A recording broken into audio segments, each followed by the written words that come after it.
ವಿಶ್ವ ಪಾರಂಪರಿಕ ತಾಣ ಹಂಪಿಯಿಂದ 12 ಕಿಲೋಮೀಟರ್ ದೂರದ ಕರಿಕಲ್ಲು ಗುಡ್ಡದಲ್ಲಿ ಪ್ರಾಗೈತಿಹಾಸಿಕ ಕಾಲದ ಮಾನವರ ಕುರುಹುಗಳು ಪತ್ತೆಯಾಗಿವೆ.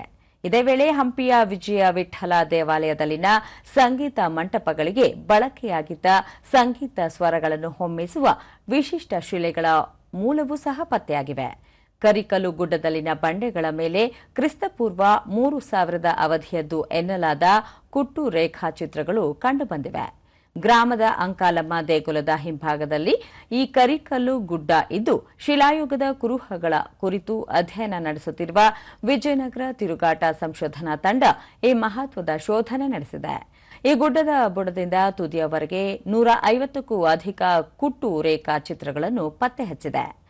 ಹಸು, ಜಿಂಕೆ, ಗೂಳಿ, ನಾಯಿ, ಹಂದಿ ಚಿತ್ರಗಳಲ್ಲದೆ ಪ್ರಾಣಿಗಳ ಮೇಲೆ ಕುಳಿತುಕೊಂಡು ಕೈಯಲ್ಲಿ ಬಿಲ್ಲು ಹಿಡಿದ ಮನುಷ್ಯ ಬೇಟೆಯಾಡುವ ಚಿತ್ರ, ಇಬ್ಬರು ನರ್ತಿಸುವ ಚಿತ್ರ, ದೀರ್ಘ ಕೊಂಬಿನ ಹಸುವಿನ ಕುಟ್ಟು ಚಿತ್ರಗಳು ಕಂಡುಬಂದಿವೆ. ಇವುಗಳ ಅಧ್ಯಯನದಿಂದ ಕರ್ನಾಟಕದಲ್ಲಿ ಆದಿಮಾನವರ ನೆಲೆಯ ಬಗ್ಗೆ ಬೆಳಕು ಚೆಲ್ಲಲು ಸಾಧ್ಯವಾಗುತ್ತದೆ.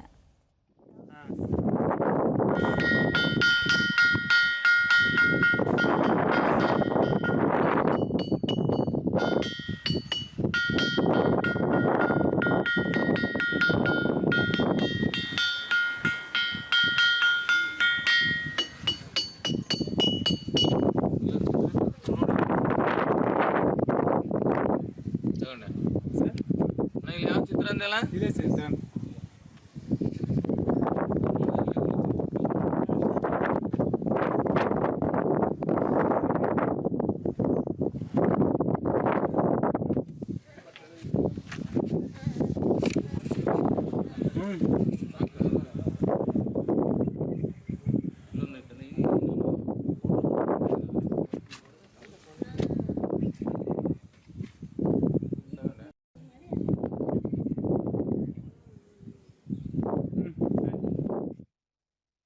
ಶ್ರೀಕೃಷ್ಣ ದೇವರಾಯ ವಿಶ್ವವಿದ್ಯಾಲಯದ ಡಾಕ್ಟರ್ ತಿಪ್ಪೇಸ್ವಾಮಿ, ಒಂದೇ ಬೆಟ್ಟದಲ್ಲಿ ಇಷ್ಟೊಂದು ಕುಟ್ಟು ರೇಖಾಚಿತ್ರಗಳು ಬೇರೆಲ್ಲೂ ಪತ್ತೆಯಾಗಿಲ್ಲ.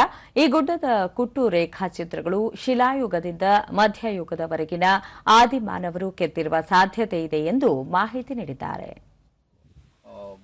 ಸ್ಥಳ ಬರ್ತದೆ, ಅದನ್ನ ಸ್ಥಳೀಯವಾಗಿ ಜನರು ಕರೇಕಲ್ ಗುಡ್ಡ ಅಂತಾನೂ ಕರೀತಾರೆ.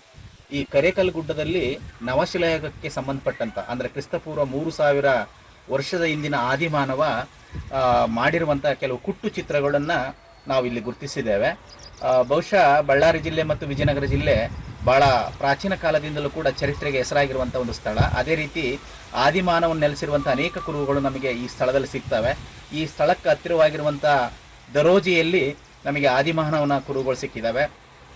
ಅದೇ ರೀತಿ ಬೇರೆ ಬೇರೆ ಭಾಗದಲ್ಲಿ ಕೂಡ ಸಿಕ್ಕಿದ್ದಾವೆ. ಈ ಕರೇಕಲ್ಲು ಗುಡ್ಡದಲ್ಲಿ ನಮಗೆ ಬಹಳ ವಿಶೇಷವಾಗಿ ನವಶಿಲಾಯುಗ ಕಾಲಕ್ಕೆ ಸಂಬಂಧಪಟ್ಟಂತ ಕುಟ್ಟು ಚಿತ್ರಗಳು ಸಿಗ್ತವೆ. ಸ್ಥಳೀಯ ನಿವಾಸಿ ಅನಿಲ್, ಐತಿಹಾಸ ಪೂರ್ವ ಸ್ಮಾರಕ ವಿಶೇಷ ಕಲ್ಲುಗಳು ಹಾಗೂ ಶಾಸನಗಳು ದೊರೆತಿದ್ದು ಇನ್ನಷ್ಟು ಅನ್ವೇಷಣೆಗೆ ಗ್ರಾಮ ಪಂಚಾಯಿತಿ ಅನುಕೂಲ ಮಾಡಿಕೊಡಲಾಗಿದೆ ಎಂದರು. ಮತ್ತು ಇನ್ನು ತುಂಬ ಹೇಳ್ಬೇಕಂದ್ರೆ ಇಲ್ಲೆಲ್ಲ ಪಾಂಡವರ ದಾರಿ ಅಂತ ಹಲವಾರು ಕಲ್ಲುಗಳು ಇದ್ದಾವೆ. ಮತ್ತು ಇಲ್ಲಿ ಒಂದು ದೊಡ್ಡ ಕೃಷ್ಣದೇವರಾಯನ ಕಾಲದಲ್ಲಿ ಕಟ್ಟಿದ ಕೆರೆ ಇದೆ, ದೊಡ್ಡ ಕೆರೆ. ಇನ್ನು ಶಾಸನವಾಗಿ ಭಾಳ ಹುಡುಕಾಡಿದ್ರೆ ಸಿಗ್ತಾ ಇದೆ, ತುಂಬಾ ಸಿಗ್ತಾ ಇದೆ.